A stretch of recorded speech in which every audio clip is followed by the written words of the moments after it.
ఓం సాయిరాం. బాబా భక్తులందరికీ కూడా నమస్కారం అండి. అందరూ కూడా సుఖంగా సంతోషంగా ఎప్పుడూ కూడా ఆనందంగా ఉండాలి అని చెప్పి ఆ బాబాగారి తరపున నేను కూడా మనస్ఫూర్తిగా కోరుకుంటున్నాను.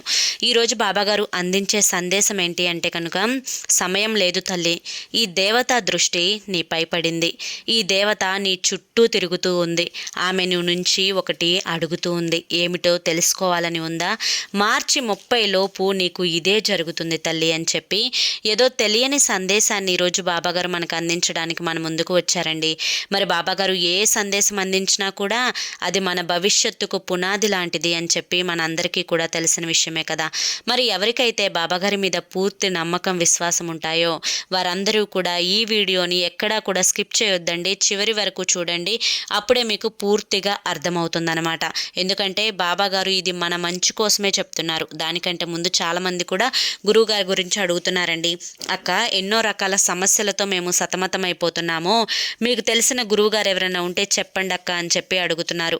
నేను పదే పదే ఈ గురువుగారి గురించే ఎందుకు చెప్తున్నాను అంటే కనుక, నా జీవితంలో నేను కష్ట సమయంలో ఉన్నప్పుడు అసలు ఈ కష్టం నుంచి బయట పడగలనా అనుకున్నానండి. కానీ ఆ కష్ట సమయంలో నేను గురువుగారిని కాంటాక్ట్ అయ్యాను. గురువుగారు చేసిన పూజల వల్ల ఆ కష్టం నుంచి నేను బయటపడి ఈ రోజున ఆనందంగా జీవితంలో ముందడుగు వేస్తున్నాను. అలాగే మీ జీవితాలలో ఎటువంటి సమస్యలున్నా కానీ శ్రీ షిరిడి సాయిబాబా ఆశీస్సులతో జ్యోతిష్యం చెప్పబడును. గురూజీ శివరామరాజు గారు. Phone number 995994225552. మీరు ఇప్పటి వరకు ఎన్నో చోట్ల జ్యోతిష్యం చెప్పించుకొని ఉండవచ్చు, కానీ మీరు ఆశించిన మార్పులు మీ జీవితాలలో జరిగి ఉండకపోవచ్చు. ఇక్కడ అస్సలు అలా జరగదండి.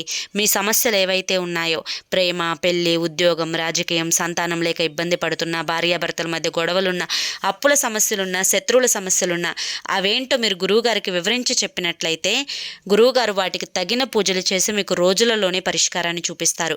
గురువుగారు చెప్పినట్లు 100కు 1000% జరుగుతుంది. నమ్మకంతో కాంటాక్ట్ అవ్వండి. మీ సమస్యల నుంచి బయటపడి ఆనందంగా జీవితంలో ముందడుగు వేయండి. తల్లి, ఎన్నో రకాలైన కష్టాలని పడుతూ ఉన్నావు కదా. ఈ కష్టాలన్నింటికీ కూడా కారణం ఏంటో నువ్వు తెలుసుకోలేకపోతున్నావు. అంతేకాకుండా అసలు ఈ కష్టాలు ఎందుకు వస్తున్నాయి అని చెప్పి నీకు ఏ విషయము కూడా అర్థం కావడం లేదు బిడ్డ. కానీ ఇప్పుడు నువ్వు పడుతున్న కష్టాల విషయానికి వస్తే, ఈ కష్టాలన్నింటికీ కూడా కారణం ఒకే ఒక్కటి, నీ నిర్లక్ష్యం. అసలు ఏంటి బాబా, నేను నిర్లక్ష్యంగా ఉంటున్నానా? ఏ విషయం దగ్గర నేను నిర్లక్ష్యంగా ఉంటున్నాను? ఈ కష్టాలన్నింటికీ కారణం నా నిర్లక్ష్యం అని చెప్పి మీరు చెప్తున్నారు అని చెప్పి నువ్వు నన్ను ప్రశ్నించవచ్చు బిడ్డ. అయితే ఇప్పుడు నేను చెప్పే ప్రతి మాట కూడా గుర్తుపెట్టుకో. నేను చెప్పింది చెప్పినట్లుగా చెయ్యి. నీ కష్టాలన్నీ కూడా పూర్తిగా మారిపోతాయి. ఆ కష్టాలన్నింటి నుంచి నువ్వు బయటపడి జీవితంలో ముందడుగు వేస్తూ ఉంటావు. ప్రతి సమస్యకు పరిష్కార మార్గం దొరుకుతుంది. ఇప్పటి వరకు నువ్వు 100లో కేవలం 10 కష్టాలను చూసే భయపడుతూ ఉన్నావు. మిగతా 90 కష్టాలు కారణం, అంటే 90 కష్టాలు పూర్తిగా నీ నుంచి దూరం అయిపోవడానికి కారణం ఈ దేవతే అని చెప్పి అంటే నువ్వు నమ్ముతావా? అసలు ఈ దేవత ఎవరు బాబా అని చెప్పి అనుకుంటున్నావా? అయితే దేవత అనే కంటే కూడా ఆ తల్లి బంగారం. ఆ తల్లి గురించి నువ్వు తెలుసుకుంటే నిజంగా కాళ్ళు మొక్కుకుంటావు. ఎందుకంటే ఇప్పటి వరకు త్రుటిలో తప్పిన ప్రమాదాలు ఎన్నో నీకు ఉన్నాయి. అవి నీ నుంచి తప్పిపోయాయి అని కూడా నీకు తెలియదు. అలా తప్పించింది ఆ దేవతే అని కూడా నీకు తెలియదు. అంతేకాకుండా ఇప్పటి వరకు 100లో 90 నష్టాలు జరిగిపోవలసింది, కానీ జరగకుండా ఆపింది ఆ దేవతే. ఈ రోజున నువ్వు కాస్తో కూస్తో ఈ సందేశాన్ని వినగలుగుతున్నావు అంటే కనుక దానికి కారణం కూడా ఆ దేవతే బిడ్డ. చెప్పే ప్రతి మాటని జాగ్రత్తగా విను. ఎందుకంటే నీ సమస్యలన్నింటికీ కూడా కారణం నీ నిర్లక్ష్యమే. ఇప్పటి వరకు నువ్వు ఎన్నో పూజలు చేశావు, ఎన్నో వ్రతాలు చేసుకున్నావు, ఎంతో భక్తి శ్రద్ధలతో నన్ను నమ్ముకున్నావు, కానీ ఒక దేవత అనుగ్రహాన్ని మాత్రం నువ్వు పొందలేకపోతున్నావు. ఇప్పుడు నీ బాధలన్నింటికీ కూడా ఆ కారణం ఏదో తెలుసుకుంటే నిజంగా నువ్వు ఇన్ని రోజుల నుంచి ఇంతగా నిర్లక్ష్యం చేశానా అని చెప్పి భయపడిపోతూ బాధపడిపోతూ నీ యొక్క సమయాన్ని కూడా వృధా చేసుకుంటావు. తల్లి, ఏం జరిగినా కూడా ప్రతి మనిషికి కూడా ఒక చంచలమైన మనస్తత్వం అనేది ఉండకూడదు. ఎందుకంటే కష్టం వచ్చినప్పుడు కేవలం కేవలం కుంగిపోతున్నావు. బాధలు వచ్చినప్పుడు చాలా దిగులు పడిపోతూ ఉన్నావు. అదే ఆనందాలు వస్తే నా అంతటోడు మరొకరు లేరు అని చెప్పి అంటున్నావు. ప్రతి మనిషికి కూడా జీవితంలో కష్ట సుఖాలు అనేవి చాలా కామన్గా వస్తూ ఉంటాయి తల్లి. అన్నింటినీ కూడా ఒకేలాగా స్వీకరించాలి. అలా ఒకేలాగా స్వీకరించినప్పుడు మాత్రమే మనిషి జీవితం ఒక సమదారిలో వెళ్ళిపోతూ ఉంటుంది.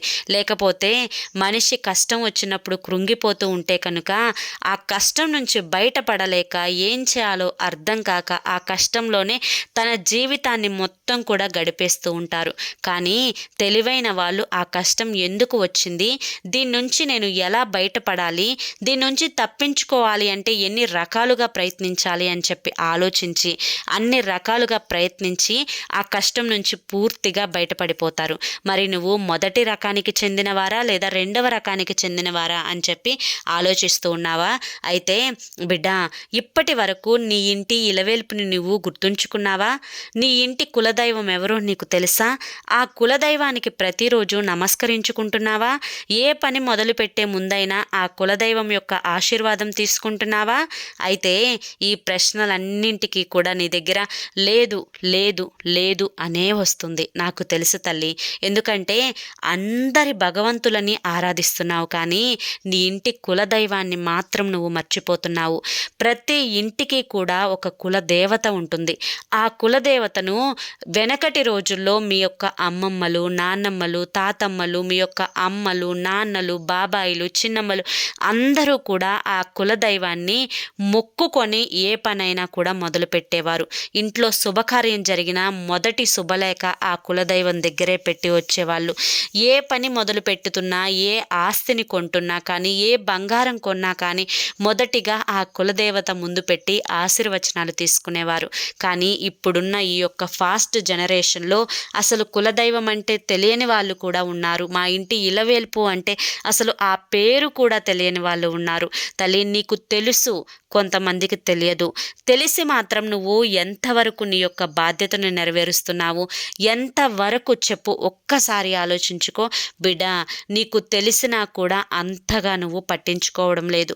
పట్టించుకోవాలి తల్లి. ఎందుకంటే ఇంటి ఇలవేల్పు నీ యొక్క మంచిని ఎప్పుడూ కోరుతూ ఉంటుంది, నీ యొక్క బాగుని కోరుకుంటూ ఉంటుంది, నీ వంశాభివృద్ధికి తన యొక్క ఆశీర్వాదాలను అందిస్తూ ఉంటుంది, నీ వంశం నిలబడడానికి కారణమవుతుంది. ప్రతి కష్టంలోనూ తోడుంటుంది, ప్రతి ఆపదలో కూడా తోడు ఉంటుంది. ఇప్పటి వరకు నువ్వు అనుభవిస్తున్న కష్టాల నుంచి కాస్తో కూస్తో ఊరట పొంది కాస్తంత మనశ్శాంతిగా గడుపుతున్నావు అంటే ఆ కులదేవతే. నువ్వు ఆ కులదేవతను వదిలిపెట్టినా నీ చుట్టూనే ఆ కులదేవత తిరుగుతూ ఉండి నా బిడ్డ కష్టాల్లో ఉంటుంది, నా ఇంటి బిడ్డలు వీళ్ళందరూ కూడా, నా ఇంటి బిడ్డలు కష్టాలతో సతమతమైపోతున్నారు, నా ఇంటి బిడ్డలు నన్ను మరిచిపోయారు అని చెప్పి బాధపడుతూ ఉంది. నువ్వు కష్టంలో పడిపోకుండా ఎప్పటికప్పుడు కూడా నీకు ధైర్యాన్ని ఇస్తూ ఉంది. ఎన్నో ప్రమాదాలను త్రుటిలో తప్పించిన ఆ దేవతను నువ్వు ఎన్నడూ మర్చిపోకూడదు. ఇదివరకు రోజులలో కులదేవత యొక్క పండుగను సంబరంగా అంబరానికి అంటేటట్లుగా జరుపుకునేవారు. కానీ ఇప్పటి రోజుల్లో ఎవ్వరూ కూడా ఆ పని చేయడం లేదు. ఇప్పుడు నీకు ఇదంతా కూడా ఎందుకు చెప్తున్నాను అంటే కనుక తల్లి, నువ్వు కులదేవత దగ్గరకు వెళ్ళి కాస్తంత పాలు పొంగించుకొని కొంచెం పొంగలు నైవేద్యంగా సమర్పించుకొని పడుతున్న కష్టాల నుంచి నన్ను బయటికి నెట్టివేయి తల్లి, నన్ను సంతోషంగా ఉంచు తల్లి, నన్ను ఆనందంగా ఉంచు తల్లి, ఇప్పటి వరకు నేను నిన్ను మరిచాను, నన్ను క్షమించు తల్లి అని చెప్పి అమ్మవారి దగ్గర నుంచి కాస్తంత కుంకుమని తెచ్చుకొని ప్రతి నిత్యం కూడా నీ దేవుని మందిరంలో ఆ కుంకాన్ని పెట్టుకొని అమ్మవారిని తలుచుకుంటూ ఆ కుంకాన్ని నీ యొక్క నుదుటిన ధరించగలిగితే మాత్రం నువ్వు పడుతున్న ఈ సమస్యలన్నింటికీ కూడా ఒక ముగింపు మార్గం అనేది దొరుకుతుంది తల్లి. ఆమె నీ నుంచి అడిగేది ఒకే ఒక్కటి, ఏమిటో అది తెలుసా బిడ్డ?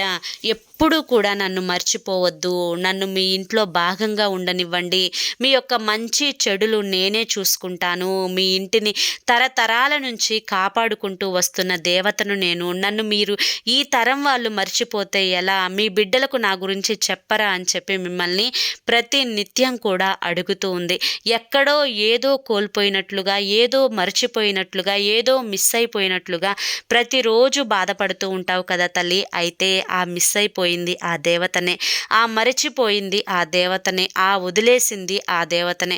కనుక ఇప్పటికైనా కానీ కుదిరితే ప్రతి శుక్రవారం కూడా నీ ఇంటి కులదైవం దగ్గరికి వెళ్ళి, నీ ఇంటి దైవం దగ్గరికి వెళ్ళి ఒక కొబ్బరికాయ కొట్టి నీ మనసులో బాధలన్నీ కూడా చెప్పుకొని అక్కడ ఆ బాధల్ని తీర్చమని అడిగి నువ్వు ఇంటికి వస్తే కనుక నీకు ఎటువంటి సమస్యలు లేకుండా చేసే తల్లి. ఒక తల్లి తన బిడ్డల్ని ఎంత జాగ్రత్తగా చూసుకుంటుందో, ఎంత ప్రేమగా చూసుకుంటుందో, తన బిడ్డల భవిష్యత్తు కోసం ఎంతగా ఆలోచిస్తుందో ఇంటి కులదైవం కూడా అంతకంటే రెట్టింపుగా ఆలోచిస్తుంది. అమ్మలుగన్న అమ్మ ఆ తల్లిని ఎప్పుడూ కూడా నిర్లక్ష్యం చేయకూడదు. ఇప్పటికైనా మార్చి 30 లోపైనా కానీ నువ్వు ఆ కులదైవం దగ్గరకు వెళ్ళి నువ్వు చేసిన తప్పుకు, నువ్వు చేసిన నిర్లక్ష్యానికి క్షమాపణ అడిగి కష్టాలు తీర్చమని అడిగితే, అమ్మ దగ్గరికి వెళ్ళి అడిగితే ఏదైనా చేస్తుంది. నువ్వు ఏ కోరిక కోరినా కూడా తన బిడ్డల సంతోషం కోసం అమ్మ ఆ కోరికను తీర్చేస్తుంది. కాబట్టి మార్చి 30 లోపు నువ్వు వెళ్ళగలిగేంత దగ్గరలోనే అమ్మవారి గుడి ఉంటే, నీ ఇంటి దైవము గుడి ఉంటే అక్కడికి వెళ్ళి అమ్మవారిని దర్శించుకొని ఒక కొబ్బరికాయ కొట్టి ప్రసాదాలు నైవేద్యంగా సమర్పించి అక్కడి నుంచి కుంకుమ బొట్టు తెప్పించుకొని అక్కడ కుంకుమని ప్రతి నిత్యం ధరిస్తూ అమ్మవారి నామాన్ని ప్రతి నిత్యం జపిస్తూ ఉంటే కనుక నువ్వు పడుతున్న కష్టాలలో నుంచి కనీసం 90% కష్టాలు తీరిపోతాయి. తల్లి, పడుతున్న ప్రతి కష్టానికి కూడా కర్మఫలం కారణమవుతుంది. నువ్వు పూర్వజన్మలో తెలుసో తెలియకో చేసిన పాప పుణ్యాల కర్మ ఫలితమే ఈ జన్మలో నువ్వు అనుభవిస్తూ ఉంటావు. ఆ పాప పుణ్యాల కర్మ ఫలితాన్ని పూర్తిగా నువ్వు తొలగించుకోవాలి అంటే కనుక ఖచ్చితంగా నువ్వు నీ ఇంటి దైవ నామస్మరణ చేసుకుంటూ ఉండాలి తల్లి. ఇది ఖచ్చితంగా జరిగి తీరాలి. నీ బిడ్డలకు నువ్వే అమ్మవారిని వదిలేస్తే నీ బిడ్డలు అమ్మవారిని పేరైనా కూడా వారికి తెలుస్తుందా చెప్పు తల్లి. కనుక ప్రతి సంవత్సరమైనా వెళ్ళే ప్రయత్నం చెయ్యి. ప్రతి సంవత్సరమైనా కానీ నేను నిన్ను రోజు వెళ్ళమనడం లేదు.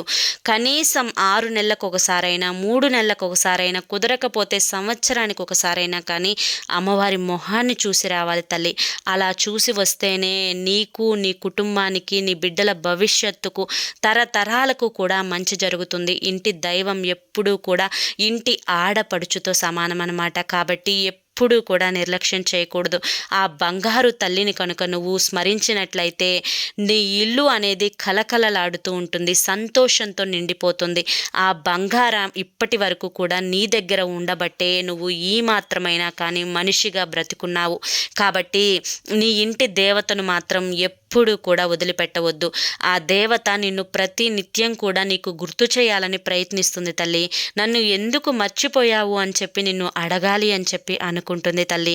కాబట్టి ఆ అమ్మను మాత్రం నువ్వు అస్సలు వదలొద్దు తల్లి అని చెప్పి ఈరోజు బాబాగారు మనకి చాలా చక్కటి సందేశాన్ని అందించారండి.